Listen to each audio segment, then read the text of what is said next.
नमस्कार, आप सभी को हमारा प्रणाम। और जैसे कि हम हर हफ्ते टॉपिक ऑफ डिस्कशन लेते हैं, एक कोई भी टॉपिक पे डिस्कस करते हैं, तो आज का टॉपिक अपना है डार्क सर्कल पे। और आज हम डार्क सर्कल के रिलेटेड बात करेंगे। तो सबसे पहले तो हम ये जानते हैं कि डार्क सर्कल्स क्या हैं, फिर उनके कारण जानेंगे कि डार्क सर्कल्स क्यों होते हैं और किन किन डिजीज़ में डार्क सर्कल सबसे ज़्यादा होते हैं। थर्ड, हम इस बारे में बात करेंगे कि कैसे डार्क सर्कल्स में हम बचाव रख सकते हैं, जिस वजह से डार्क सर्कल्स जो हैं वो बचे रहें और डार्क सर्कल्स ना हो। फिर हमें कौन कौन सी चीज़ें खानी चाहिए जिस वजह से डार्क सर्कल्स प्रिवेंट भी हो सकते हैं, और जिनके हैं वो भी इन चीज़ों को लेते रहे तो उनके डार्क सर्कल्स नहीं होंगे। और the last but not the least कि अपन होम्योपैथिक ट्रीटमेंट के बारे में बात करेंगे, और उसके साथ साथ आयुर्वेदिक का ट्रीटमेंट भी, जो अपन होममेड रेमेडीज़ बहुत सारी यूट्यूब्स पे आती हैं, क्या क्या होममेड रेमेडीज़ है, तो उसमें भी एक ट्रस्टेड रेमेडी के बारे में हम आपको बताएंगे कि वो आप कर सकते हैं और अच्छे से उसको फॉलो करें। तो सबसे पहले हम बात करते हैं डार्क सर्कल्स क्या हैं और डार्क सर्कल्स में क्या क्या कॉजेज़ हैं। तो डार्क सर्कल्स जो ये सुपर ऑर्बिटल आइज़ के पास की जो वेसल्स हैं वो एट्रोफी हो जाती है या फिर हाइपर पिगमेंटेशन हो जाती है इसके अंदर। तो उस वजह से जो अपनी आई बॉल्स हैं वो डीप चली जाती हैं, उस वजह से एक रिंग टाइप स्ट्रक्चर अपने यहाँ पर बन जाता है, उसको हम डार्क सर्कल्स कहते हैं। और आप ओल्ड एज के हिसाब से धीरे धीरे ये डार्क सर्कल्स होने लगते हैं एक एज के हिसाब से, पर आजकल कॉमनली यंग लोगों में भी ये डार्क सर्कल्स होने लगे हैं।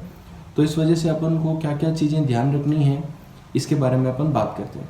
तो अपन सबसे पहले कारण के बारे में बात करते हैं कि कौन कौन से कारण हैं जो इसको रिलेट करते हैं, जिस वजह से ये हैं डार्क सर्कल्स होते हैं। तो सबसे मेन 5 कारण हैं जिसके बारे में सबसे ज़्यादा डार्क सर्कल्स होते हैं। सबसे पहला तो स्ट्रेस और स्ट्रेन। कोई भी स्ट्रेस या कोई भी स्ट्रेन, मतलब स्ट्रेस मेंटली स्ट्रेस नहीं, पर आई का स्ट्रेन या आई के ऊपर ज़्यादा अपन ने स्क्रीन टाइम कर लिया, या आपने ज़्यादा मोबाइल यूज़ किया, या आपने लैपटॉप ज़्यादा यूज़ किया, तो स्क्रीन टाइम ज़्यादा होगा तो उस वजह से डार्क सर्कल्स बढ़ेंगे। तो सबसे मेन कॉज तो अभी जो यंग जनरेशन में है वो यही है कि डार्क सर्कल्स सिर्फ और सिर्फ स्क्रीन टाइम की वजह से सबसे ज़्यादा होता है। सेकेंडली, बहुत सारे बच्चों के हेरिडिटी हैं, जिनके पेरेंट्स को है उनको भी ये डार्क सर्कल्स हो रहे हैं।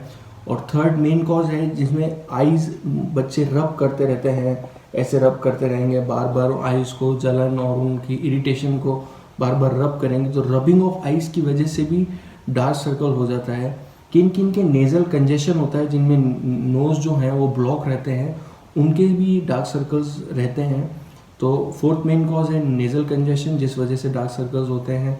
फोर्थ, ट्रॉमा या कोई भी आपकी इंजरी हो गई हो जिस वजह से भी डार्क सर्कल्स, क्योंकि जनरली ब्लड वेसल्स हैं, जो ब्लड वेसल्स एट्रोफिड मतलब छोटी हो गई हैं या श्रिंक होने लग गई हैं, वही हैं डार्क सर्कल्स, या हाइपर पिगमेंटेशन हो गई है, तो उसको अपन डार्क सर्कल्स के रिलेटेड कहते हैं।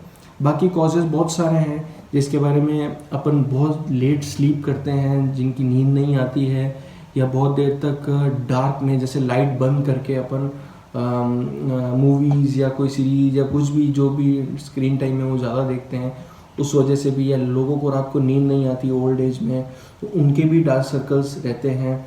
बाकी कोई जो सेल्स हैं यहाँ पर वो डैमेज होने लगते हैं, मतलब कोलेजन फाइबर एक फाइबर टाइप होते हैं जो अपने यहाँ पर आइज़ के अराउंड डैमेज होते हैं, तो डैमेज की वजह से ये प्रॉब्लम्स बनी रहती है। फिर उसके बाद प्री मैच्योर आइज़, जैसे आप ये समझे कि प्री मैच्योरिटी आइज़ में आप ये जान सकते हैं कि लोग अपनी एज से ज़्यादा एज में दिखें, उनके भी डार्क सर्कल्स रहते हैं, कि है तो वो 25 के पर लगते हैं, ऐसे है कि 35 को है, उसको हम प्री मैच्योर आइज़ कहते हैं। तो प्री मैच्योर आइज़ में भी ये चीज़ रहती है कि डार्क सर्कल्स बनने ज़्यादा लगते हैं। डार्क सर्कल्स 2 ही कारणों से, मेन जो सबसे बेसिक है कि एक तो अपनी क्रिएट करी हुई डिजीज़ कोई भी, जैसे कि मैं आपको ये सारे डिस्कशन कर रहा हूँ कि कोई ट्रॉमा हुआ, या कोई इंसोम्निया हुआ, स्लीप डिसऑर्डर हुआ, स्क्रीन टाइम हुआ, तो इसके रिलेटेड जो भी चीज़ें हैं ये अपनी सेल्फ क्रिएटेड डार्क सर्कल्स हैं जो हमने क्रिएट करें। सेकेंडली, कभी कभी किसी डिजीज़ की वजह से भी डार्क सर्कल्स होते हैं, जैसे कोई भी डिजीज़ है, जैसे थायराइड हो गया, या अपने किडनी की कोई भी फंक्शन है तो उससे पफीनेस आ जाती है, स्वेलिंग आ जाती है आइज़ में, उनमें भी डार्क सर्कल्स होते हैं। तो ये सब चीज़ें भी हैं। तो अपन ने कॉज के बारे में बात करी कि किन किन कॉजेज़ की वजह से ये होती है। अब बहुत सारे लोग जो बाइक पे अपने स्कूटर चलाते हैं वो मास्क या कुछ हेलमेट वियर नहीं करते हैं, तो जो प्रेशर ऑफ एयर है, जो एयर का प्रेशर है वो अपने आइज़ के अराउंड जाता है और अपन आंखों से कभी कभी बहुत फास्ट अपन जाते हैं तो पानी भी आने लगता है, वो भी कारण है डार्क सर्कल्स का। और दूसरी अपन ये बात करते हैं कि डिजीज़ कैसे, डिजीज़ जो है कौन कौन सी डिजीज़ है जिसमें डार्क सर्कल सबसे ज़्यादा होते हैं। तो उसमें सबसे पहली डिजीज़ है एनीमिया। एनीमिया में हमेशा डार्क सर्कल्स होते हैं क्योंकि जो ब्लड है अपनी बॉडी में वो कम है, तो अराउंड वीकनेस का कारण अपने सबसे पहले आइज़ के अराउंड आता है। तो सबसे पहला है एनीमिया। सेकंड जो है वो है एलर्जी। एलर्जी कोई सी भी टाइप की एलर्जी हो आपको या कोई प्लांट से एलर्जी हो तो भी आइज़ ज़्यादा इफेक्टेड होती है। तो आइज़ में ये चीज़ रहती है कि अपने को कोई भी एलर्जी है तो उस वजह से ये चीज़ हो सकती है। तीसरा ड्रग एब्यूज़ जो करते हैं, जैसे कोकीन हो गया, स्मैक हो गई, ये सब चीज़ें जो लेते हैं उनको भी डार्क सर्कल्स की प्रॉब्लम्स ज़्यादा रहती हैं या उनके डार्क सर्कल्स बनते हैं। फोर्थ, स्मोकिंग जो करते हैं, स्मोकिंग वालों के भी डार्क सर्कल्स बहुत ज़्यादा रहते हैं, जबकि अल्कोहल और कंजम्पशन और स्मोकिंग में स्मोकिंग का लेवल जो है वो ज़्यादा है जिनके डार्क सर्कल्स रहते हैं।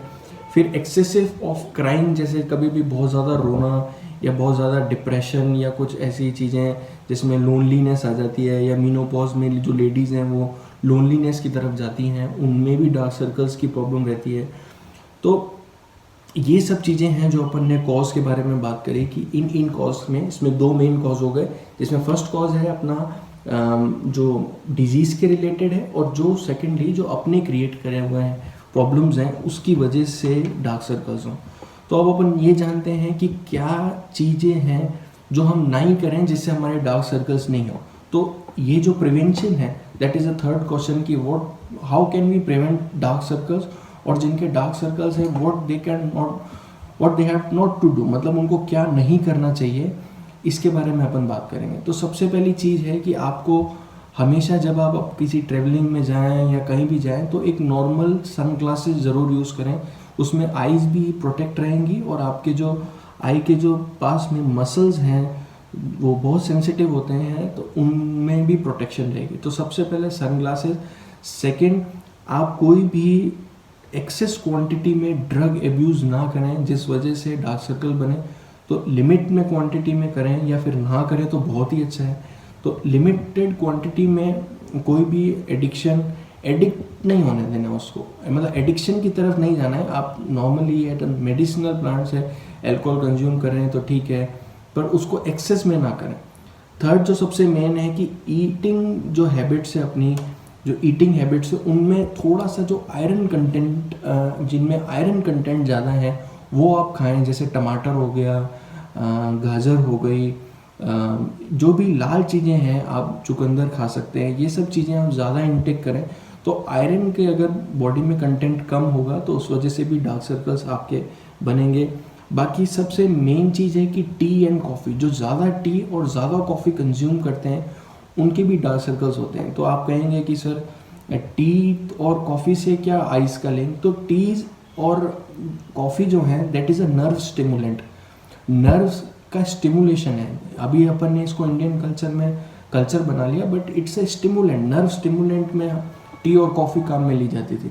तो इस वजह से अगर आप एक्सेस में टी और कॉफ़ी यूज़ करेंगे तो दैट इज़ ऑल्सो एडिक्शन, तो उसमें भी आप ना जाएं। बाकी रबिंग जो है, अपनी आइज़ की रबिंग उनको ना करें, बिल्कुल कम, जितना रब हो सके स्लाइटली इसको प्रोटेक्ट करें।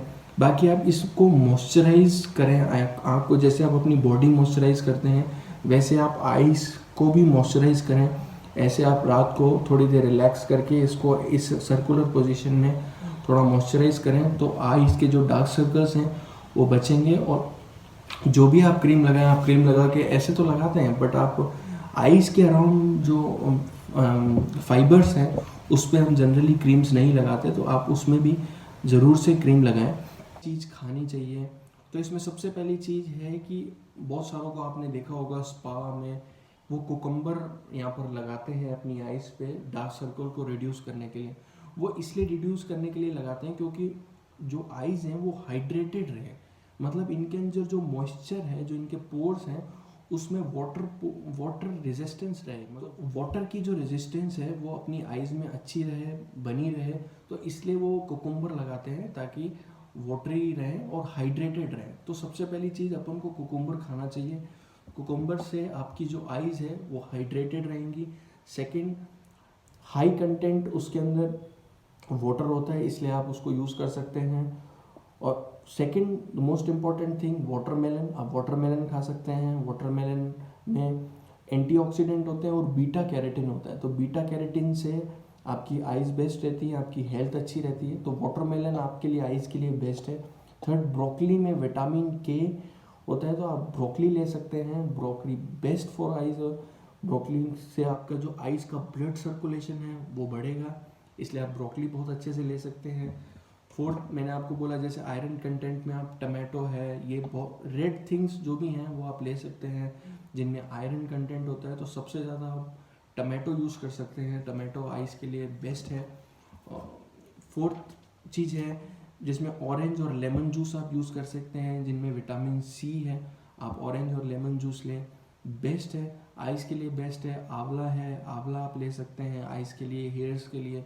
विटामिन सी की टैबलेट्स भी आती हैं, रेदर कि आप विटामिन सी की टैबलेट्स लें, इससे बेटर है कि आप ऑरेंज और लेमन जूस और सिट्रिक एसिड वाली चीज़ें। बीट रूट आप ले सकते हैं, बीट रूट से एनीमिया और आयरन डेफिशिएंसी दोनों दूर होती हैं, that is also best for eyes. और पपाया जिसके अंदर विटामिन ए है, तो vitamin A is also best for eyes. तो ये अपन ने 7 थिंग्स हैं जिसके बारे में डिस्कस किया है, जिसमें फर्स्ट है cucumber, second watermelon, third broccoli, fourth tomato, fifth orange and lemon, sixth beetroot and seventh is papaya. तो ये सब चीज़ें हैं that is best for eyes, you have to consume, क्योंकि जब आप ये चीज़ लेंगे तो वैसे भी आपके डार्क सर्कल्स प्रिवेंट करेंगे, बट बाकी आपको प्रोटेक्शन तो करनी पड़ेगी। डार्क सर्कल्स के लिए आपको ग्लासेस लगाने पड़ेंगे, थोड़ा रेस्ट देना पड़ेगा। बाकी इसके अंदर होम्योपैथिक ट्रीटमेंट बहुत अच्छे आते हैं। इसमें 4 मेडिसिन सबसे मेन, जो 4 मेडिसिन है होम्योपैथिक ट्रीटमेंट में, जिसमें एसिड फॉस सबसे अच्छी दवाई है। एसिड फॉस एनीमिया और वीकनेस को कवर करती है। तो सबसे मेन चीज़ होम्योपैथिक ट्रीटमेंट में कि कॉज फाइंड आउट, जैसे इतने सारे कॉज आपने बात करें कि इंसोम्निया है, डिप्रेशन है, स्ट्रेस है, स्क्रीन टाइम है, इन सारे कॉजेज़ की अलग अलग अपने पास मेडिसिन हैं। उस मेडिसिन से आप ठीक होंगे। और ये जो चीज़ है इसको आप एवरीडे मॉइस्चराइजर करते रहें। वैसे आयुर्वेदिक में इसके लिए एक मेडिसिन उन्होंने रिकमेंड करी हुई है जिसका नाम है हरड़। हरड़ इज़ इंक नट कहते हैं सबसे। वैसे ये प्रोडक्ट चीप भी है। एक इंक नट करके, हरड़ करके एक चीज़ आती है जो उनमें मेंशन कर रखी है, वो आप कंज्यूम कर सकते हैं। वो कंज्यूम आपको सुबह early morning with empty stomach, हरड़ का एक हरड़ आपको लेनी है, उसका पाउडर बनाना है और उस हरड़ को आप इस पेस्ट बना के भी यहाँ यूज़ कर सकते हैं। इंक नट कहते हैं, आप उसको गूगल पे जाके फाइंड आउट कर सकते हैं कि वो क्या चीज़ है। अराउंड 10 to 12 रुपीज़ में मिल जाती है, तो आप वो भी कंज्यूम कर सकते हैं। आयुर्वेद में ये बहुत अच्छी चीज़ बताई हुई है इंक नट के बारे में, तो आप भी ये देख सकते हैं आपके पे क्या सूट करती है, कौन सी मेडिसिन आपका कॉज के हिसाब से वो आपके मेडिसिन सूट करेगी।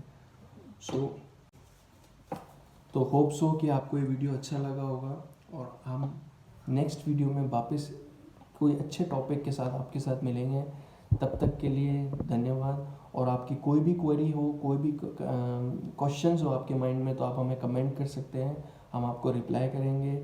सॉरी फॉर कि हमने ये वीडियो आपके लिए लेट बनाया, कुछ कॉजेज़ थे इस वजह से नहीं बना पाए, बट हाँ, हम आपके लिए अब कोशिश करेंगे कि एवरी वीक आपके लिए बेस्ट से बेस्ट टॉपिक लेके आएँ और बेस्ट से बेस्ट किसी टॉपिक पे डिस्कशन करें।